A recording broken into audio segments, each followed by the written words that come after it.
मानव सभ्यताको विकास सँगसँगै जीवन पद्धतिलाई सहज बनाउन आफ्नो समुदायभित्रका सदस्यहरूबीच जिम्मेवारी बाँडफाँड र कतिपय कामहरू सामूहिक रूपमा सम्पन्न गर्ने संस्कारको विकास गर्दै आएको पाइन्छ। 18औं शताब्दीको अन्त्यतिर पश्चिमा मुलुकहरूमा भएको औद्योगिक क्रान्तिले परम्परागत उत्पादन पद्धतिमा व्यापक परिवर्तन ल्यायो र साना तथा घरेलु उद्योगहरूको स्थानमा ठुला उद्योगहरू स्थापित भए। परिणामतः मानिसले गर्ने कार्यहरू मेसिनले गर्न थाल्यो र बेरोजगारीको वृद्धि भई कामदारहरूले न्यून ज्यालामा बढी समय काम गर्नुपर्दा श्रमिकहरूको आर्थिक अवस्था निकै दयनीय र कष्टकर बन्दै गयो। यस प्रकारको औद्योगिक क्रान्तिबाट सिर्जना भएको प्रतिकूल परिस्थितिको सामना गर्न वैकल्पिक उपायको खोजी गर्दा बेलायती श्रमिकहरू सङ्गठित भई आफ्ना लागि साझा पसलको स्थापना गरे र इतिहासको पानामा सहकारिताको बीजारोपण भयो। त्यसपछि सन् 1843मा बेलायतको म्यानचेस्टर नजिकै रोचडेल सहरमा एकजना महिलासहित 28 जना श्रमिकहरूले सहकारी सुरु गरे र सन् 1944मा रोचडेलका सामूहिक अग्रदूतहरूको समिति गठन गरी निश्चित समय र सिद्धान्तका आधारमा संस्था चलाउने निर्णय गरे। यसैलाई विश्वको पहिलो आधिकारिक सहकारी संस्था मानिन्छ। पाप र गरिबी विरुद्ध लड्छौँ, उज्जवल भविष्यको लागि बचत गर्छौँ। यसरी बेलायती श्रमिकहरूको कष्टकर जीवन पद्धतिको विकल्पको बाटोका रूपमा जन्मिएको सहकारी अभियानले विश्व बजारमा समानता, न्याय, आपसी भाइचारा र आर्थिक क्रान्तिको पर्याय बन्दै विक्रम सम्वत 2010 सालमा सहकारी विभागको स्थापनासँगै औपचारिक रूपमा नेपालमा प्रवेश गर्यो।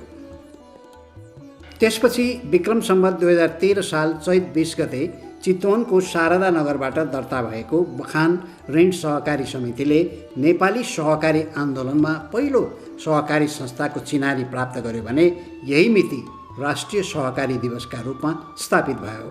तथापि तत्कालीन राज्य व्यवस्थाको चरित्र अनुसार खुम्चिनुपर्ने र निर्देशित जीवन निर्वाह गर्नुपर्ने बाध्यताबीच 2013 देखि 2046 सम्मको 3 दशकमा सहकारी आन्दोलनले उल्लेख्य उपलब्धि हासिल गर्न सकेन।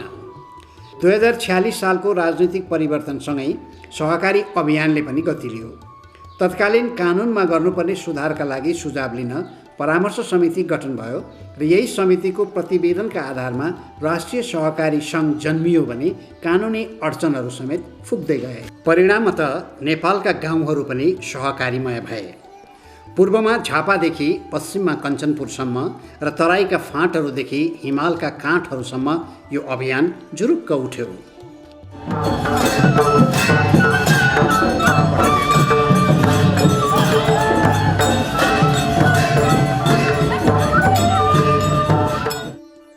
बचत तथा ऋण सहकारी, उपभोक्ता सहकारी, कृषि तथा दुग्ध सहकारी, चिया एवं जडीबुटी तथा विद्युत सहकारी, यातायात र सञ्चार सहकारी, मौरी, कफी र उखु सहकारी, वित्त लघुवित्त र श्रमिक सहकारी एवं शिक्षा तथा स्वास्थ्य सहकारी हुँदै राष्ट्रिय सहकारी ब्याङ्क समेतले आफूलाई नेपाली वित्त बजारमा सुपरिचित गराइसकेका छन्।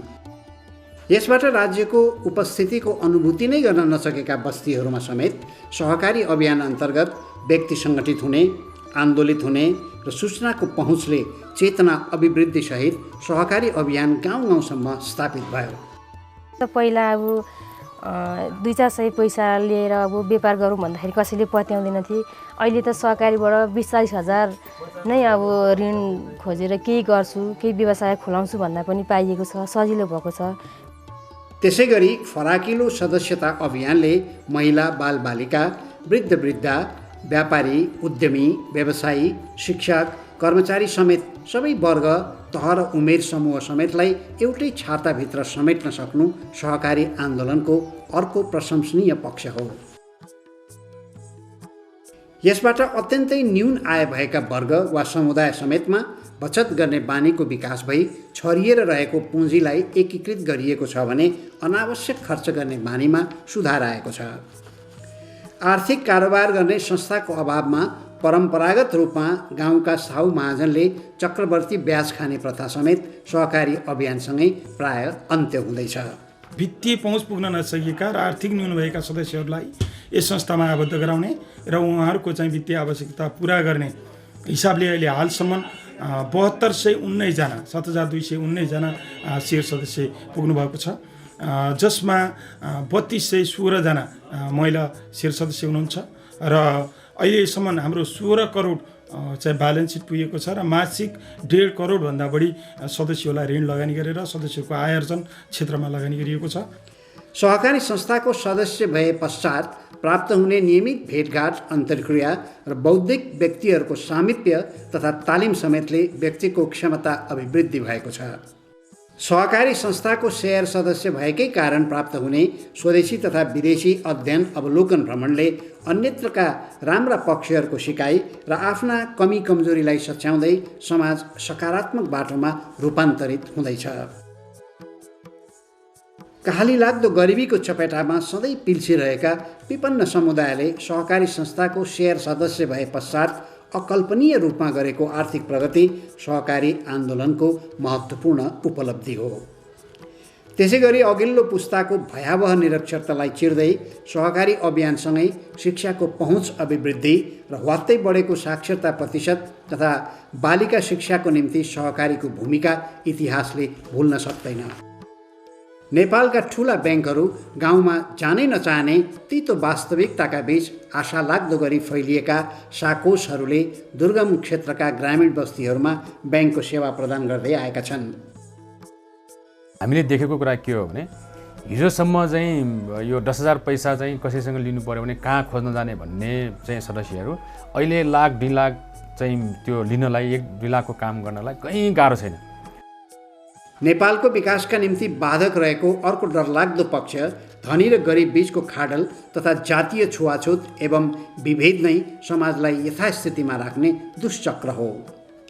तर सहकारी आन्दोलनसँगै सबै जात, धर्म, वर्ग र समुदायलाई एउटै संस्थामा समेटेर समान हक र पहुँचसहित प्राप्त हुने समान अवसरले जातीय छुवाछुत एवं विभेदको अन्त्य गर्न सक्नु नेपाली सहकारी आन्दोलनको अर्को गौरवको विषय हो।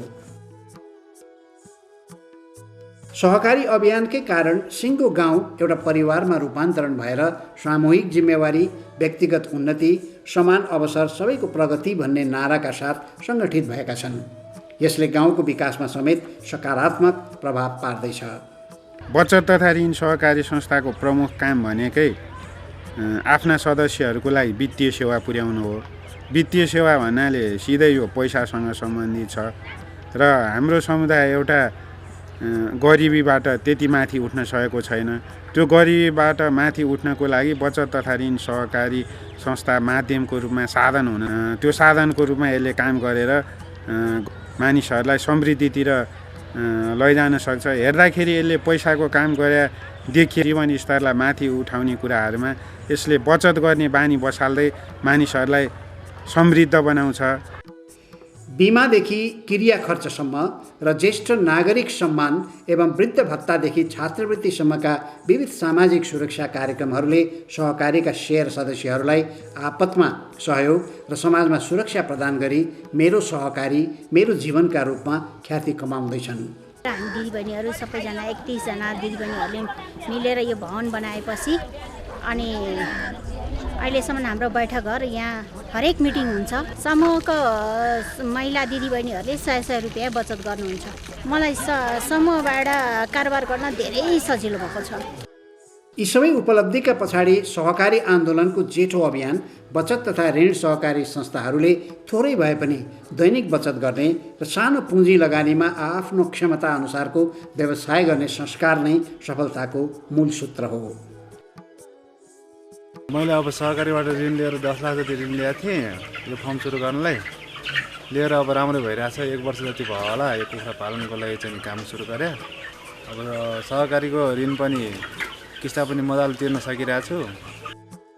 नियमित बचत, ऐच्छिक बचत, आवधिक बचत, दैनिक बचत, बाल खुत्रुके बचत, क्रमिक निश्चित किस्ता बचत, स्मृति बचत, औषधोपचार बचत तथा चाडपर्व बचत जस्ता बचत अभियानले उम्कनै नसकिने गरी सिङ्गो समाजलाई बचतको साङ्लोमा बाँधेको छ। परिणामतः व्यापारमा होस् या उद्योगमा, कृषिमा होस् वा पशुपालनमा, उत्पादनमा होस् वा प्रशोधनमा वा बजारीकरणमा सहकारीको योगदान दिन प्रतिदिन वृद्धि हुँदैछ। अझ रोचक पक्ष आजका दिनमा नेपाली अर्थतन्त्रको मेरुदण्ड बन्दै गएको वैदेशिक रोजगारमा जानेहरूको पहिलो ऋणको स्रोत सहकारी संस्थाहरू नै हुन् भने उच्च शिक्षा आर्जनका लागि सहकारी नै भरपर्दो सारथी हुन थालेका छन्। अब अहिले हामीसँग 8,028 सदस्यहरू रहेकामा हामीले एउटा तथ्याङ्क निकालेका थियौँ। त्यो तथ्याङ्कका अनुसार लगभग 80% सेयर सदस्यहरूले अहिलेसम्म यो संस्थाको ऋण सेवा उपभोग गरिसक्नु भएको छ र ऋण सेवा उपभोग गर्ने सेयर सदस्यहरूमध्ये अधिकांश सेयर सदस्यहरूले चाहिँ त्यो ऋणको सदुपयोग गर्नुभएको पाइएको छ र ऋणको सदुपयोगताबाट हामीले चाहिँ सदस्यहरूको आर्थिक अवस्था परिवर्तन भएको धेरै चाहिँ पाएका छौँ। यसबाट प्रश्न देखिन्छ, 2 दशकको छोटो अवधिमा सहकारी आन्दोलनले नेपाली नागरिकहरूको आर्थिक, सामाजिक तथा सांस्कृतिक विकासमा पुर्याएको योगदान साँच्चै अकल्पनीय छ। 2048 सालमा हामीले त्यति बेला एक कप चियालाई 1 रुपियाँ पर्थ्यो। कसैले चिया खाने बानी छ भने 2 दिनको 1 गिलास चिया कम गरौँ, कसैले चुरोट पिउने बानी छ भने 2 दिनको 1 खिल्ली चुरोट कम गरौँ र दिनको 50 पैसा जम्मा गरौँ भनेर 26 जना साथीहरूले दैनिक 50 पैसा बचत सङ्कलन गरी 13 रुपियाँबाट चाहिँ यसको हामीले सुरुवात गरेको हो। अहिले आइपुग्दाखेरि हामी सदस्यकै हिसाबले 10,100 हामी सेयर सदस्य पुगेका छौँ र गैँडाकोट गाविसको एउटा वार्डबाट सुरुवात गरेको अहिले हामी 12वटा गाविसमा यसको क्षेत्र फैलिएको छ। सेयर सदस्यहरूको प्रत्यक्ष सहभागिता र सहकार्यमा सञ्चालन गरिने व्यवसाय नै सहकारी संस्था हो। यसले खुला बजारको निर्माण गर्दछ र मानिसको प्रतिष्ठा उठाउँदै लोकतन्त्रलाई वास्तविक जीवनमा प्रवर्धन गर्दछ। सहकारी संस्था सञ्चालन गर्दा नीति निर्माण र कार्यान्वयनको हकमा साधारण सभालाई सर्वोच्च स्थानमा राखी सार्वभौम हुनु र साधारण सभाको निर्णयको केन्द्रीयतामा सबै समिति, उपसमिति, व्यवस्थापन र सदस्यहरू रहनुले समानता, आपसी भाइचारा र निर्णय कार्यान्वयनमा सफलता प्राप्त भएको छ। वास्तवमा भन्यो भने अब हामीले चाहिँ काम गर्दै सिक्दै अनि हाम्रो क्यापासिटी अनुसार हामीले चाहिँ सदस्यहरूलाई सेवा दिने आयौँ कि त्यसमा चाहिँ सदस्यहरूको चाहिँ सुझाव जुन मार्गदर्शनका कुराहरू छ ती कुराहरूलाई हामीले चाहिँ म्यानेजमेन्टमा चाहिँ अथवा चाहिँ संस्थाको चाहिँ अब आगामी कार्यक्रममा हामीले चाहिँ ठाउँ दियौँ। त्यो कारणले चाहिँ अलिकति चाहिँ फरक ढङ्गले चाहिँ यो संस्था चाहिँ सदस्यको चाहिँ अब सन्तुष्टिको चाहिँ विषय बनेको हो। सबै सेयर सदस्यहरूमा स्वसहयोग, उत्तरदायित्व, खुलापन, समानता, समता र ऐक्यबद्धता, इमान्दारिता र पारदर्शिता सहित अरूको हेरविचार गर्ने मूल्यहरूका आधारमा संस्थाहरू सञ्चालित हुँदै आएका छन्। त्यसैगरी स्वैच्छिक तथा खुला सदस्य, प्रजातान्त्रिक नियन्त्रण, आर्थिक सहभागिता, निरन्तर शिक्षा, तालिम र सूचनासहित स्वायत्तता र स्वतन्त्रताको सैद्धान्तिक धरातललाई संस्था सञ्चालनको मूल मन्त्र बनाएका छन्।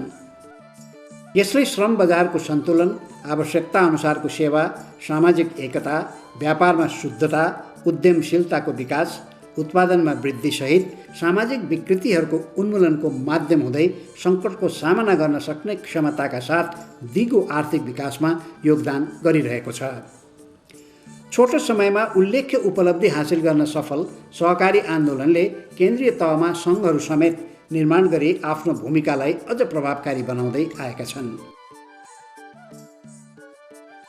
यस अन्तर्गत 2050 साल भाद्र 29 गते नेपाल बचत तथा ऋण केन्द्रीय सहकारी सङ्घ नेप्स्कुनको विधिवत दर्ता भई सहकारी सङ्घहरूमध्येको जेठो सङ्घका रूपमा सहकारीहरूको हित प्रवर्धनमा क्रियाशील छ।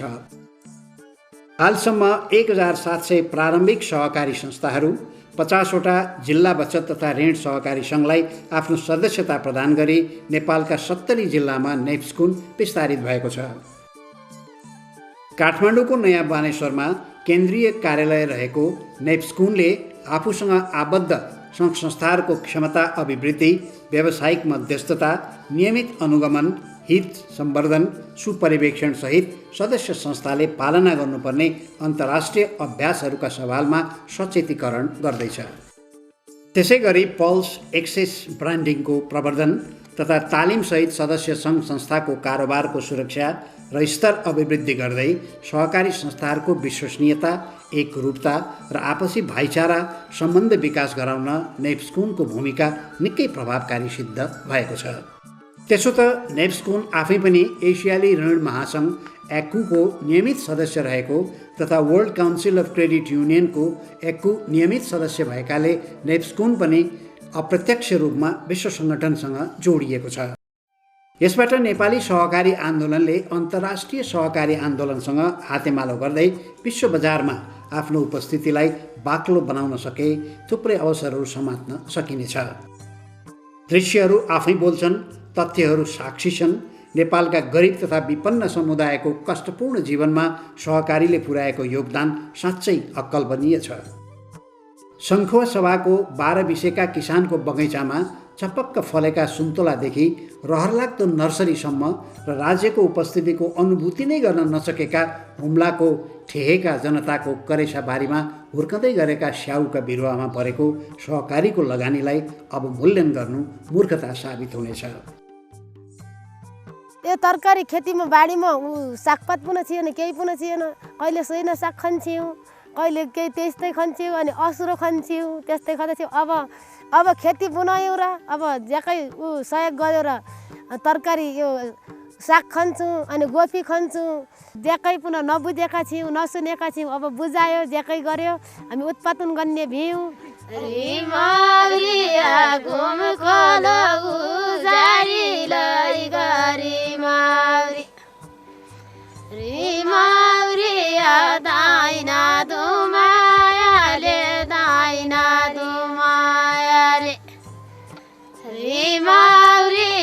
सागपात खाना बल्ला पायौँ रे माउरी, माउरिया रामपाल सुमायाले, रामपाल सुमायाले।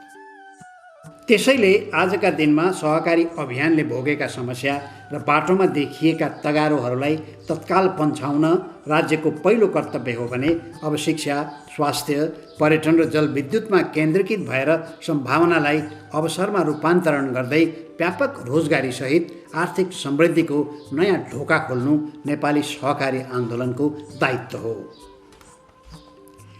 यसका निम्ति बेलायतको छरिएका सहकारीहरूलाई एकीकृत बनाउने अभियान, क्यानाडाको ब्याङ्किङ सेवा, कृषि र स्वास्थ्य सहकारी आन्दोलन, बाङ्लादेशको अर्थतन्त्रमा सहकारीको भूमिका तथा इजरायलको कृषि क्रान्तिमा सहकारीको योगदानलाई अनुसरण गर्न सक्नु नेपाली सहकारी अभियानको आवश्यकता हो। अझै पनि विविध कारणवश सहकारी आन्दोलनबाट टाढा रहेका नेपाली समुदायमाझ नवनेपालको नयाँ अवसरका रूपमा सहकारी अभियानलाई स्थापित गरी आर्थिक, सामाजिक तथा सांस्कृतिक समृद्धि यात्राको रथ सहकारी आन्दोलनले नै समात्न सकोस्। जय सहकारी।